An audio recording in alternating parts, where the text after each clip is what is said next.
There have been many notable 90 Day Fiancé franchise cast members who have memorably struggled financially, so are their money problems fixed now?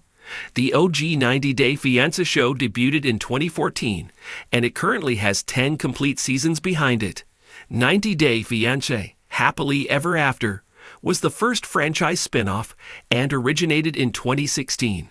90 Day Fiancé, Before the 90 Days came next in 2017. Followed by 90 Day Fiancé, The Other Way in 2019. These 4 shows are the core of the franchise, and they are where all the new cast members come from, save for Fiancé, which is where couples' journeys are followed up. The 90 Day Fiancé umbrella also has other spin-offs that have been wildly popular in recent years. Love in Paradise, The Caribbean, a 90-day story, now called 90 Day Fiancé. Love in Paradise premiered in 2020 and has 4 complete seasons.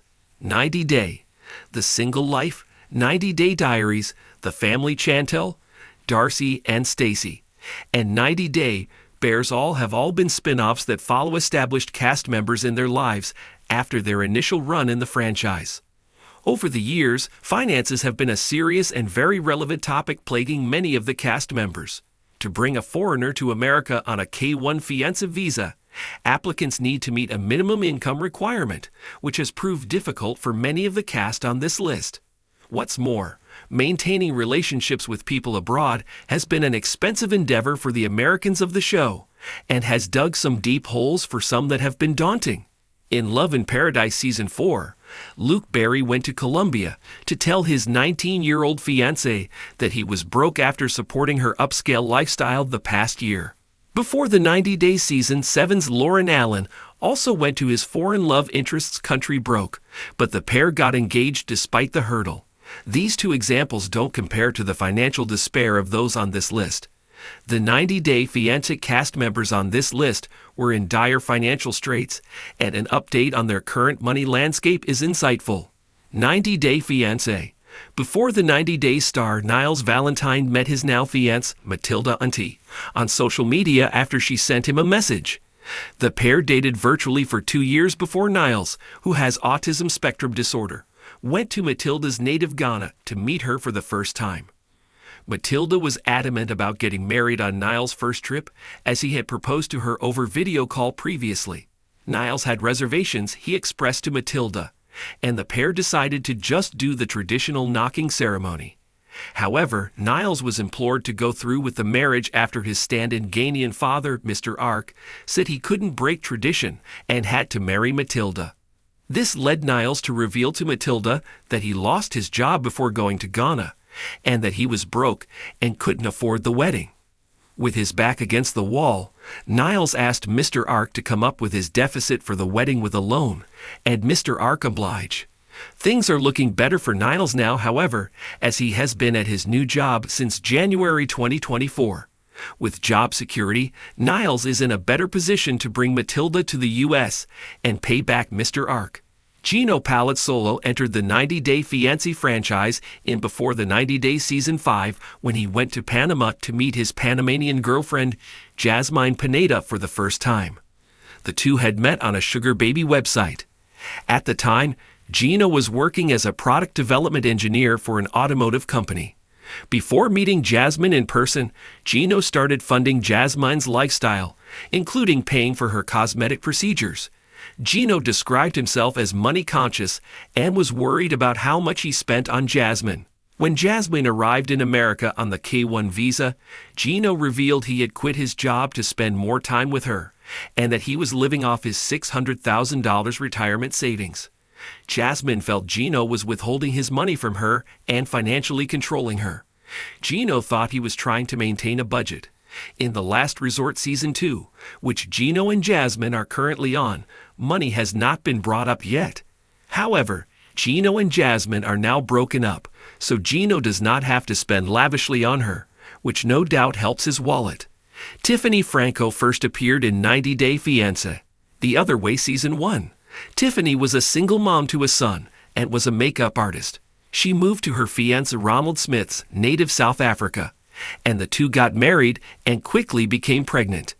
In order to bring Ronald to America, Tiffany needed her dad to co-sign on the K-1 visa, which means Tiffany didn't even make the $20,000 a year needed to apply around financially for Tiffany since appearing on the show.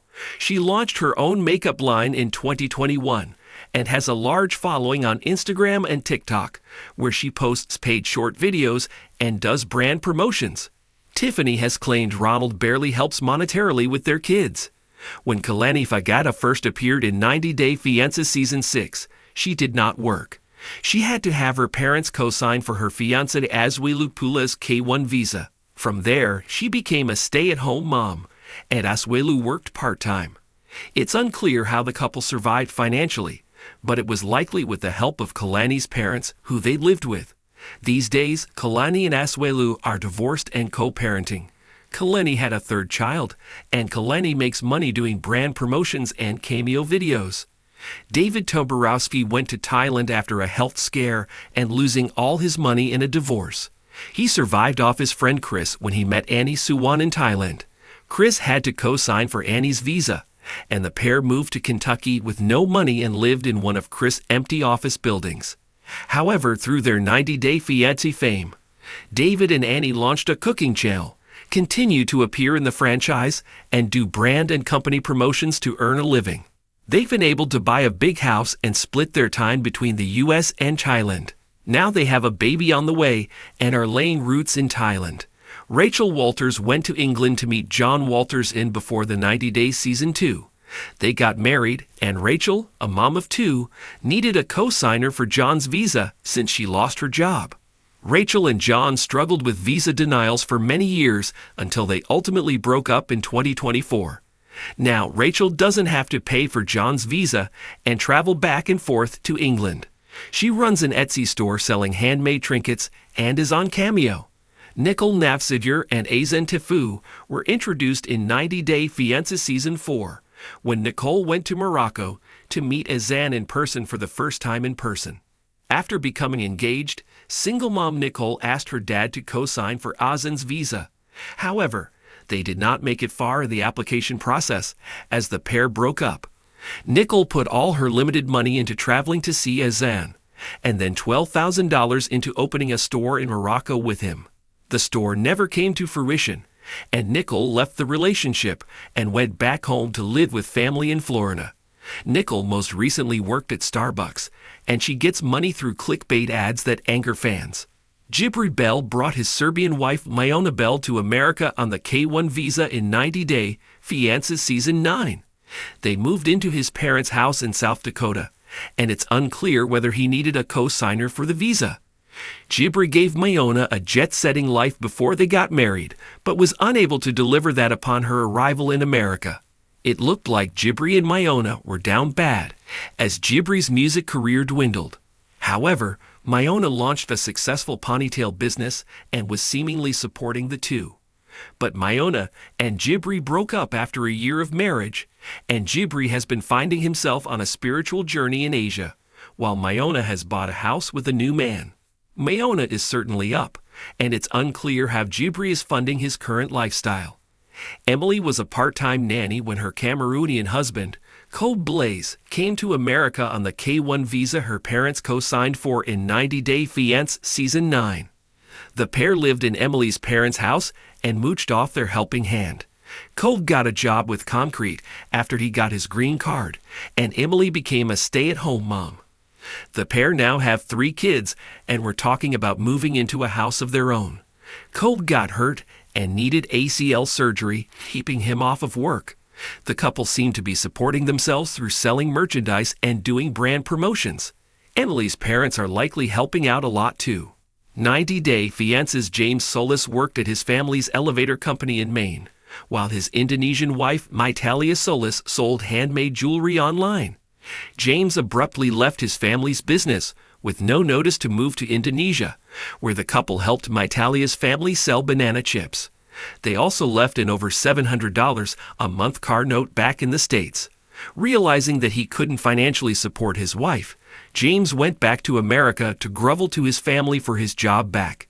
It's unclear if James got his job back, but he and Mytalia are both back in the U.S., and James launched a music career, while Mytalia still sells jewelry.